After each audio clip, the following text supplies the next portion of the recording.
Assalamualaikum warahmatullahi wabarakatuh. Halo anak-anak hebat, bagaimana kabar kalian hari ini? Semoga kalian selalu sehat, kuat, dan bersemangat. Kira-kira hari ini kita akan belajar apa ya? Penasaran? Yuk, mari kita belajar bersama. Anak-anak kelas 5, hari ini kita akan belajar tema 7, peristiwa dalam kehidupan. Subtema 3, peristiwa mengisi kemerdekaan, pembelajaran 3. Bapak harap setelah kalian mempelajari ini, kalian tahu tentang peristiwa lahirnya Pancasila, keberagaman sosial di Indonesia, khususnya sikap gotong royong dan musyawarah, serta kalian dapat mencari informasi penting dari sebuah teks bacaan. Nilai-nilai dalam Pancasila merupakan kristalisasi nilai-nilai luhur yang telah berkembang di masyarakat sejak zaman dahulu. Oleh karena itu, Pancasila menjadi pandangan hidup bangsa Indonesia dan menjadi pedoman dalam bersikap dan berperilaku bagi setiap warga negara Indonesia. Bagaimanakah sejarah lahirnya Pancasila? Pancasila berasal dari bahasa Sanskerta, yaitu panca dan sila. Panca artinya 5, sila artinya dasar. Pancasila berarti 5 dasar atau 5 asas. Pancasila telah dikenal sejak zaman Majapahit, yaitu di dalam kitab Negara Kertagama karangan Empu Prapanca dan kitab Sutasoma karangan Empu Tantular. Dalam kitab Sutasoma, Pancasila berarti bersatu sendi yang 5 atau pelaksanaan kesusilaan yang 5.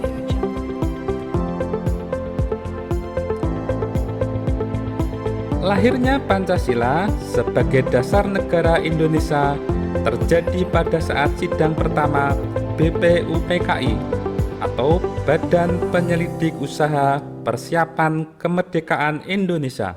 Usulan-usulan dasar negara disampaikan oleh 3 tokoh bangsa. Siapa saja mereka? Yang pertama adalah Muhammad Yamin. Pada tanggal 29 Mei 1945, Muhammad Yamin mengusulkan 5 dasar negara, yaitu 1. Peri kebangsaan, 2. Peri kemanusiaan, 3. Peri ketuhanan, 4. Peri kerakyatan, 5. Kesejahteraan rakyat. Yang kedua adalah Profesor Dr. Supomo. Pada tanggal 31 Mei 1945, Dr. Supomo mengusulkan 5 asas, yaitu 1. Persatuan, 2. Kekeluargaan, 3. Keseimbangan lahir batin, 4. Musyawarah, 5. Keadilan rakyat. Tokoh bangsa yang ketiga adalah Insinyur Soekarno, yang merupakan Bapak Proklamator Indonesia. Pada tanggal 1 Juni 1945, Insinyur Soekarno berpidato tanpa teks tentang calon rumusan dasar negara Republik Indonesia, yaitu 1. Internasionalisme, 2. Peri kemanusiaan, 3. Mufakat atau demokrasi, 4. Kesejahteraan sosial, 5. Ketuhanan yang Maha Esa. Dari usulan-usulan dasar negara yang disampaikan oleh 3 tokoh bangsa tersebut, kemudian diberikan sebuah nama, yaitu Pancasila. Sehingga pada tanggal 1 Juni 1945 ditetapkan menjadi hari lahirnya Pancasila sebagai dasar negara. Nah anak-anak, pada tanggal 22 Juni 1945 dibentuklah Panitia 9. Tugas Panitia 9 adalah menampung saran para anggota mengenai dasar negara. Siapa saja anggota Panitia 9 itu? Panitia 9 diketuai oleh Insinyur Soekarno. Anggotanya adalah Muhammad Hatta, Ahmad Subarjo, Muhammad Yamin, Abdul Kahar Muzakir, Wahid Hasim, Agus Salim, Amar Ramis, dan Abi Kusno Cokro Suyoso. Sidang Panitia 9 berhasil merumuskan rancangan pembukaan Undang-Undang Dasar 1945 yang di dalamnya termuat pula Dasar Negara Indonesia Merdeka. Dokumen ini oleh Muhammad Yamin diberi nama Piagam Jakarta atau Jakarta Charter. Isi dari Piagam Jakarta tersebut adalah: 1. Ketuhanan dengan kewajiban menjalankan syariat Islam bagi pemeluk-pemeluknya. 2. Kemanusiaan yang adil dan beradab. 3. Persatuan Indonesia. 4. Kerakyatan yang dipimpin oleh hikmat kebijaksanaan dalam permusyawaratan perwakilan. 5. Keadilan sosial bagi seluruh rakyat Indonesia.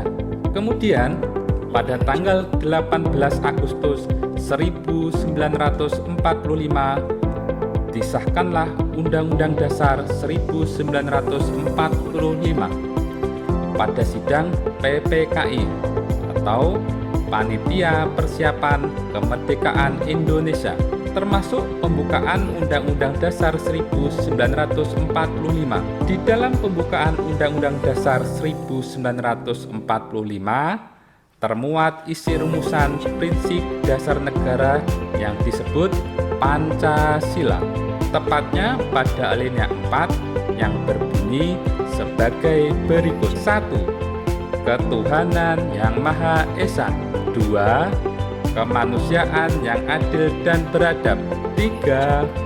Persatuan Indonesia. 4. Kerakyatan yang dipimpin oleh hikmat kebijaksanaan dalam permusyawaratan perwakilan.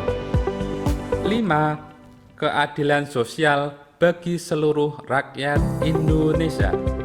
Anak, tahukah kamu apa peran Pancasila dalam menjaga keberagaman bangsa? Pancasila sebagai dasar negara merupakan kepribadian dan pandangan hidup bangsa Indonesia. Maka, nilai-nilai luhur yang terkandung di dalamnya harus dipahami dan diamalkan oleh setiap warga negara Indonesia. Apalagi pada dewasa ini, ilmu pengetahuan dan teknologi berkembang dengan pesat dan membawa banyak perubahan. Perubahan-perubahan tersebut bisa mempengaruhi sikap dan perilaku seseorang.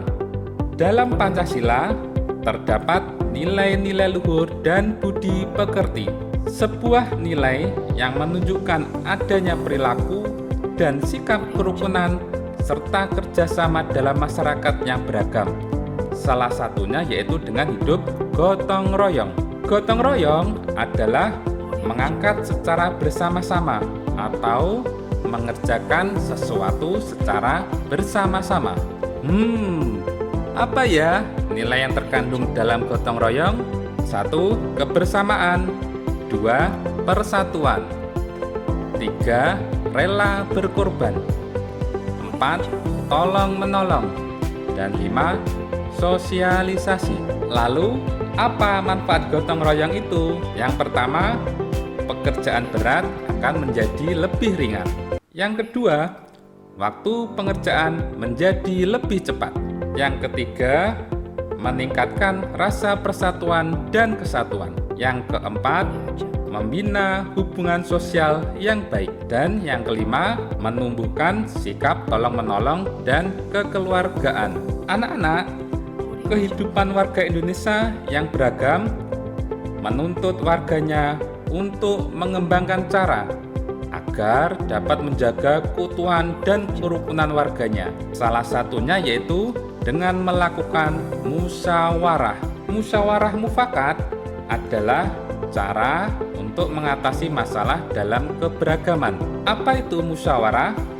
Musyawarah adalah mengambil keputusan dengan cara mengakomodasi semua pendapat yang ada dalam musyawarah tersebut. Mufakat adalah kesepakatan yang dihasilkan setelah kita melaksanakan musyawarah. Bagaimana ya tata cara menyampaikan pendapat dalam musyawarah? Yang pertama, sampaikan pendapat secara baik, jelas, dan sopan. Yang kedua, hargai dan hormati pendapat orang lain. Yang ketiga, terimalah hasil keputusan musyawarah dengan besar hati.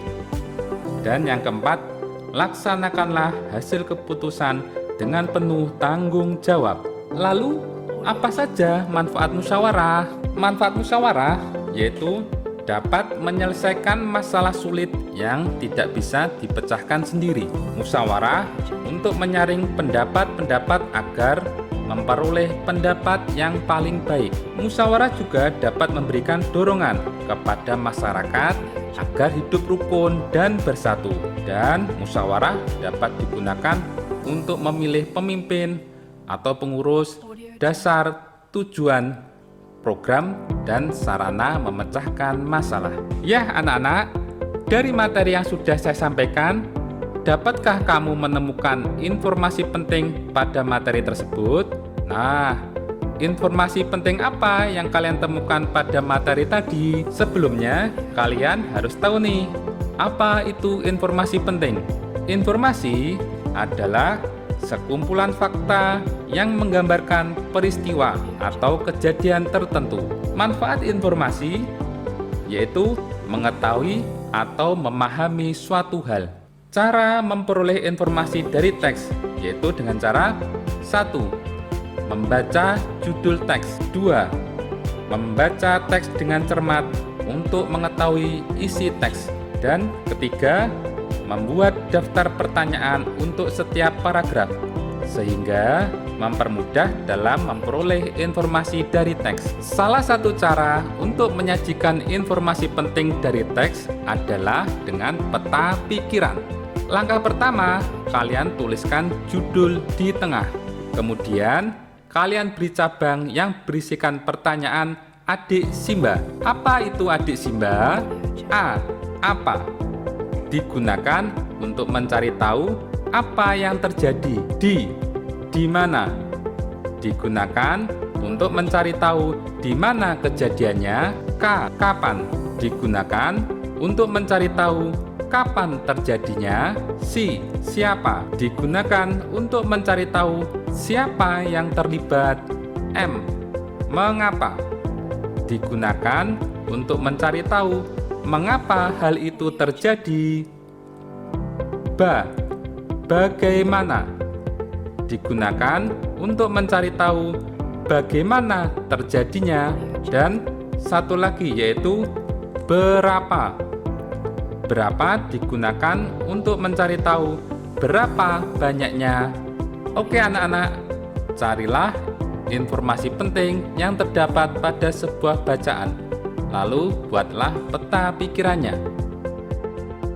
Oke anak-anak, untuk merefleksi materi yang sudah Bapak bahas, tugas kalian di rumah, carilah informasi penting yang terdapat pada sebuah bacaan. Lalu buatlah peta pikirannya. Sekian penjelasan dari Bapak.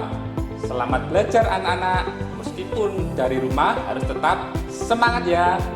Bye-bye. Assalamualaikum warahmatullahi wabarakatuh.